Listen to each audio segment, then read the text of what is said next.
Bem-vindos à nossa conversa de hoje. Vamos dar uma olhada em Uma Questão de Química, o livro da Bonnie Garmus, e focar na Elizabeth Zott, uma personagem e tanto. Com certeza. Uma química brilhante, né? Anos 50, 60. Exato, e a ideia aqui é entender como essa cientista super dedicada acaba quase sem querer virando estrela de um programa de culinária na TV. É uma virada bem irônica. Totalmente. E vamos usar trechos do próprio livro para contar essa história. Isso. Então, olha só, começa em 1961. A Elizabeth está com 30 anos, já é mãe da Madeleine e sente que, bom, a carreira científica dela meio que acabou. É uma sensação de fim de linha para ela naquele momento. Pois é. Mas mesmo aí, você já vê a força dela, preparando os lanches da filha, super nutritivos e com os bilhetes peculiares. Os bilhetes são ótimos. Combustível para aprender. Não deixe os meninos vencerem. E aquele direto. A maioria das pessoas é horrível. Tipo, na lancheira. É quase um manifesto ali, né? E a filha, Madeleine, uma figura também. Com 5 anos, a menina já lê Dickens, sabe? Mas na escola... Se encaixar. Exato. Ela percebe tudo que a mãe passa. As dificuldades, as frustrações... É interessante ver essa dinâmica, essa pressão social chegando até na criança. Essa coisa do pertencimento versus ser quem você é, desde cedo.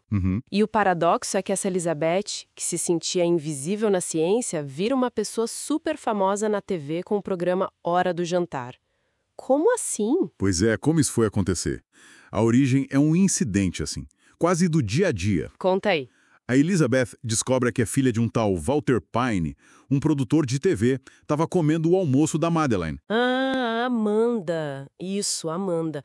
Mas o pulo do gato. Elizabeth não vai tirar satisfação sobre a comida roubada. Ela vai direto no estúdio do Pine falar sobre... Nutrição. Nutrição. Que demais. É. E sobre a intenção por trás daquilo, da menina só querer ser amiga por causa da comida especial que Elizabeth fazia. Ela foi direto ao ponto, como sempre. Bem a cara dela. E aí, nessa conversa, ela solta alguma coisa que acende a luzinha no Pine, né? Exatamente. Ela fala algo como: a comida é química, é um catalisador. E pergunta para ele, por que não ensinar o país a fazer comidas que importam? Nossa, e ele? Ele viu ali, na hora, um programa de TV. Uma ideia de ouro. E assim nasceu Hora do Jantar. Um sucesso estrondoso, né? Um fenômeno. E o mais curioso é que o sucesso veio justamente porque ela não aliviava. Era séria, científica, ensinava química na cozinha. Falava dos 4 grupos alimentares, refeições completas. Isso. E terminava sempre com aquela frase icônica. Crianças, ponham à mesa. Sua mãe precisa de um tempo para ela. Imagina isso nos anos 60. Revolucionário. Mas tinha um apelido, né? Lizzie Delícia. Ah, sim. Péssima. Ela odiava a Madeleine também. Mostra bem o conflito, né? A imagem pública versus quem ela era de verdade. Uma cientista. Total. E para a gente entender como ela chegou nesse ponto tão avessa a essa forma superficial, a gente precisa voltar mais no tempo. Falar do Calvin Evans. Aí a gente volta para 1952, Instituto Hastings. Calvin Evans. Gênio da química, cotado para o Nobel. Mas, Complicado, como? impaciente, super introvertido, guardava rancor que era uma beleza, e obcecado por Remo. Uma figuraça. Entendi. E o primeiro encontro deles já diz tudo, né? Totalmente.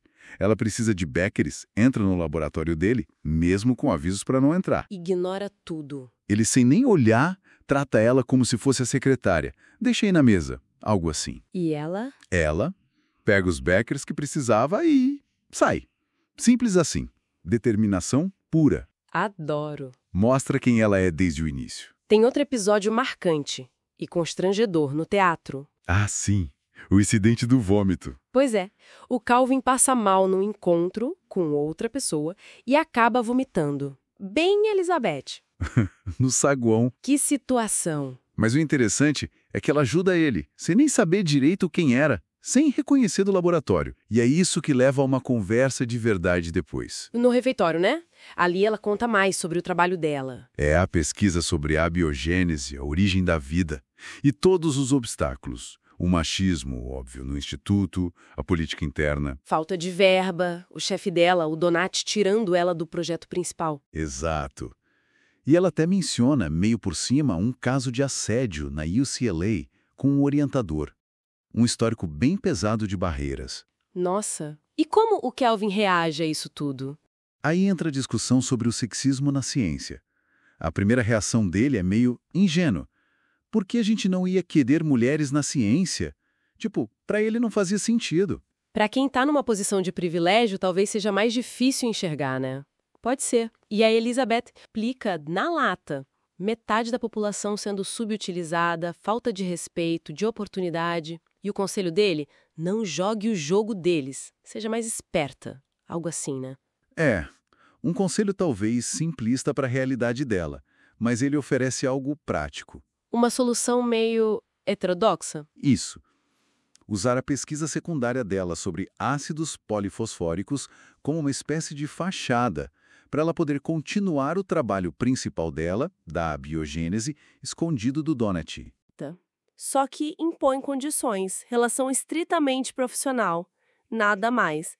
Um acordo tenso, mas era um jeito dela continuar. Que jornada, hein?